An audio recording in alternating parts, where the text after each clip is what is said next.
The next one then has to do with this idea that you've talked about now. We've mentioned a couple of times here, this reductionism. And this was, I thought this was interesting because it seems like to me, even throughout the book, you're using this idea of reductionism.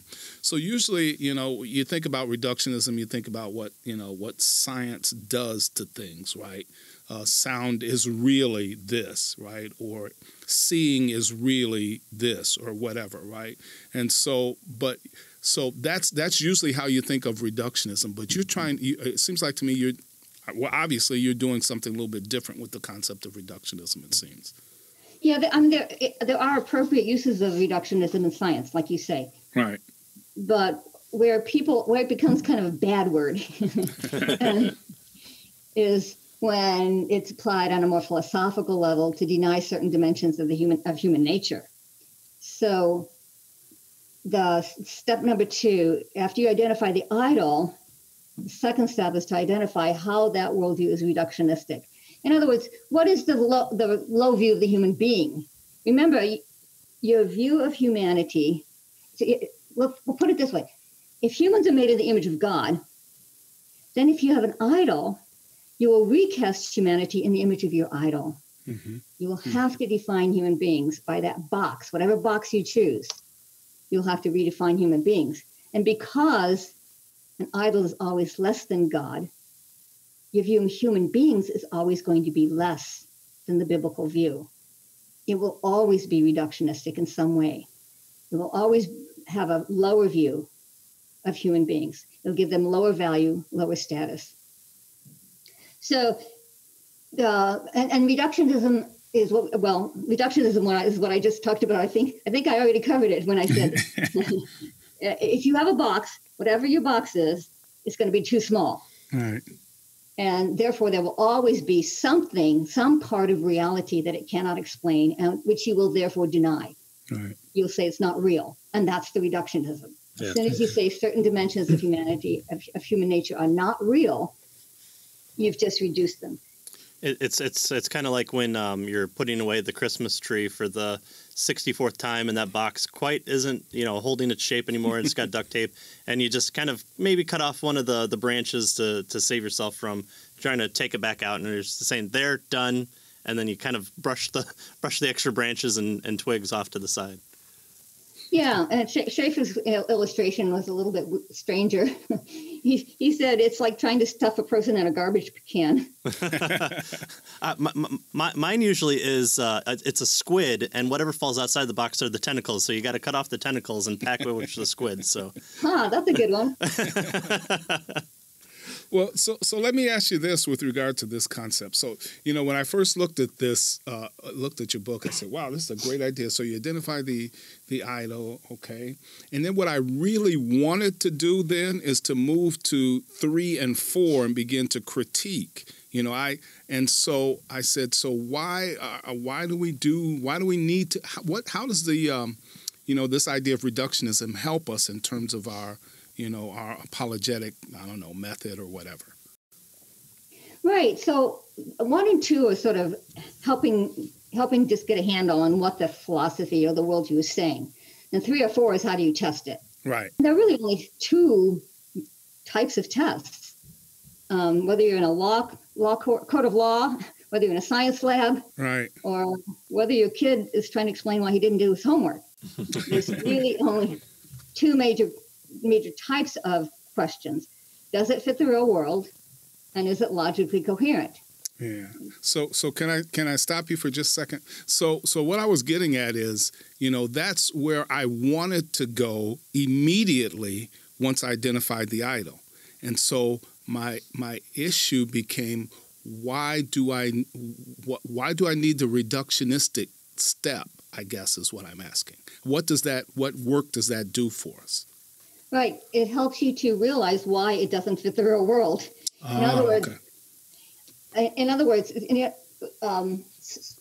your view of humanity is always going to be less than the biblical view. And therefore, it will never fully explain human experience. It will never explain human nature as we actually experience it. Let's take the materialist again, since he's so useful. Yeah. He's so ubiquitous. By the way, there's a USC philosophy professor who actually says materialism is the religion of our time. Oh, wow. In the academic world, especially. Yeah. So anyway, we can be sure, you can be absolutely confident that any system that starts with an idol, starts with a box that's only part of, based on part of creation, like Romans 1 says, will always be too small to explain the real world. In other words, the materialists may say we are machines, but in practice, can anyone really function as a robot? Of course not. We all make decisions from the minute we wake up in the morning. In fact, one philosopher who himself is a materialist, but he jokes that if people deny free will, then when ordering at a restaurant, they should say, just bring me whatever the laws of nature have determined it's going to get. Yeah. So that's where we're back to those earlier quotes where we talked about leading philosophers and scientists today who are saying, I'm a materialist. I believe we're complex biochemical machines, but I can't live that way. I can't help believing that we're really ethical, choosing beings with human dignity. And they're caught in that dilemma. So that's where the reductionism comes in. It shows you how their view of human nature will never fit the real world. It will never fit humanity, human experience, as we all experience it. Even they do. That's why I have all those quotes in there. I wanted to show people this isn't just my critique. They themselves are out there now admitting, I can't live with this way. And let me give you one more quote. This was one of the earliest ones I found that really put me onto this. It was another MIT professor, Marvin Minsky, well known. Oh yeah. You've heard of him. Oh yeah. So Marvin Minsky basically says, the human brain is a computer, and here's his famous phrase. He says, the human brain is nothing but a 3-pound computer made of meat. So he's well known for that little phrase. Mm-hmm. And of course, the computer has no free will. So the implication is, neither do we. And then he turns around and says, well, no matter that the physical world has no room for freedom of will, that concept is still essential to our models of the mental realm, and we cannot give it up. And listen to this line. This is a direct quote. We are virtually forced to maintain that belief, that is the belief in free will, even though we know it's false. That is false according to his materialist worldview. Right, so there's the cognitive dissonance again. The cognitive dissonance is caused by that fact that the concept of truth is divided in half, the upper-lower story. The lower story literally contradicts the upper story. It's not like the biblical notion of body and soul, because those are complementary. This is an outright contradiction. If we really are robots operating by natural law, then freedom is impossible. Right. Consciousness is impossible. And so they're stuck with this cognitive dissonance of having to believe two contradictory ideas. And that's where Schaeffer used to focus his apologetics in real world evangelism. Because when a concept like free will keeps bubbling up inescapably, irresistibly, unavoidably, even in the thinking of someone whose worldview tells them it's false, that means they're bumping up against the truths of the created order. That means they're bumping up against general revelation, and they're trying to suppress the truth that their own experience is telling them. So this idea then of reductionism, if I'm understanding you, helps us to really clarify in terms of what this idol is causing the person to have to accept that their worldview doesn't allow them to. And so it helps you to begin the critique, actually, because now you say, okay, this is where they're falling short in terms of where the world is. Yes, exactly. Without the reductionism, you don't get to the next to the how does it fit the real world? Right. It's because they have a deficient view of the human being that they will constantly run up against the limits of their worldview, the limits of their box. Let me personalize this a little. After being at L'Abri, because I became a Christian through, apologetics, through arguments in supporting Christianity, I felt very responsible to continue, even as a Christian, to be aware of secular worldviews and how to answer them. And I eventually realized that this was going to take a lifetime. Let me personalize this a little.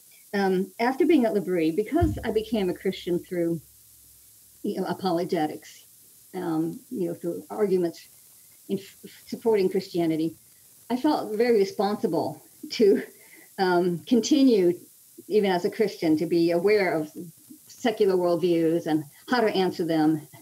And I eventually realized that this was going to take a lifetime. If you have to memorize every ism out there. Yeah, right. And then figure out the new ones that are coming along, perhaps, and then get to those, yeah. Right. And then also memorize which argument goes to which ism. Right, yeah. And I always felt a little bit of concern that one day maybe I would run into something I couldn't answer, an objection that I couldn't answer. And if you're going to be intellectually honest, you would have to say, if I really couldn't answer it, would I be willing to rethink whether Christianity was true? Right. Because if you wouldn't, then you're not believing it just because you think it's true. Right. You're believing it for emotional reasons or social reasons or whatever. So after writing Finding Truth, I now know I will never encounter an objection that I can't answer. Wow.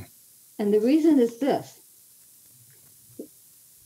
Every worldview, as Paul says in Romans 1, if you don't accept the transcendent creator, you will have to fasten on something in the created order to be your ultimate reality. Whatever you choose, that will be your box that you have to explain everything by.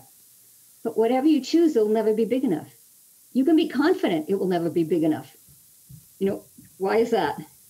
Because it's a part, and the part will never be big enough to explain the whole. Yeah. It's whatever they choose, whether it's materialism chooses matter, empiricism chooses what you can know empirically, rationalism, whatever's available to the human mind. Whatever you choose, it's going to be too small. Its categories will not be big enough to explain the whole of human experience, the whole of the universe. Only a transcendent perspective, only God's perspective can explain the whole. And so, once you figure out its idol, you'll be able to tell why it's too small.